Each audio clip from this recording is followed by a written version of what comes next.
சின்ன மருமகள் சீரியல்ல அடுத்து வர எபிசோட்ல என்ன மாதிரியான ட்விஸ்ட் எல்லாம் இருக்க போகுதுங்கிறத இந்த வீடியோல பார்க்கலாம்.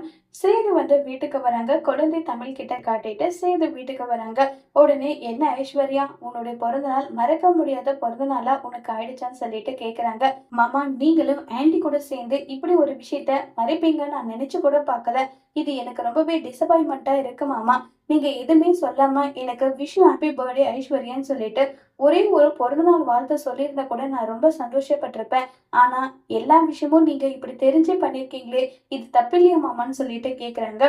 சேதுக்கு புரிஞ்சிடுது. ஏன்னா கிஃப்ட சேது வாங்கிட்டு வரல இல்லையா, அந்த விஷயத்த தான் இவ கேக்குறான்னு சொல்லிட்டு, இங்க பாரு ஐஸ்வர்யா, என்னால இப்ப வரைக்கும் உன்னை முழு மனசா என்னுடைய மனைவியை ஏத்துக்க முடியல. நீ என்கிட்ட இருந்து ஏகப்பட்ட விஷயத்த எதிர்பார்க்கிற.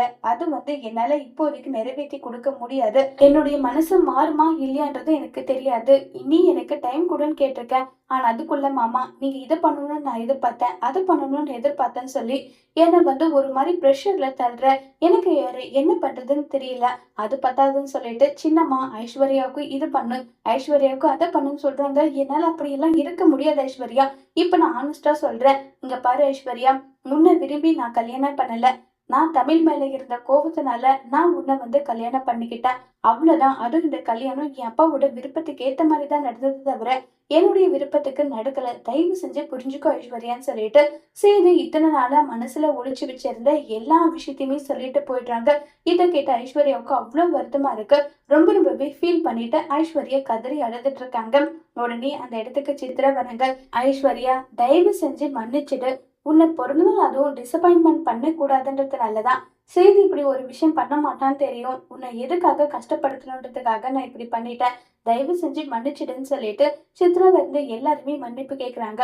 தப்பு பண்ணது எல்லாம் நான் பண்ணிட்டு உங்க மேல கோவப்பட்டு என்ன ஆக போகுது? நீங்க சொல்லியிருந்தாலும் நான் சேது மாமாவை கல்யாணம் பண்ணிருக்க ஒத்துருக்க கூடாதுன்னு சொல்லி ஐஸ்வர்யா ரொம்பவே விரக்தியா பேசிக்கிட்டு இருக்காங்க. இதை கேட்டு சித்ராவுக்கும் ஈஸ்வரிக்கும் பயங்கர ஷாக்கிங்கா இருக்கு. இப்ப ஐஸ்வர்யா என்ன செய்ய போறாங்க? சேதுவோட வாழ்க்கை விட்டு ஒட்டுமொத்தமா விலகுவாங்களா இல்லையங்கிறத வரப்போற எபிசோட்ல வெயிட் பண்ணி பார்க்கலாம். தேங்க்யூ.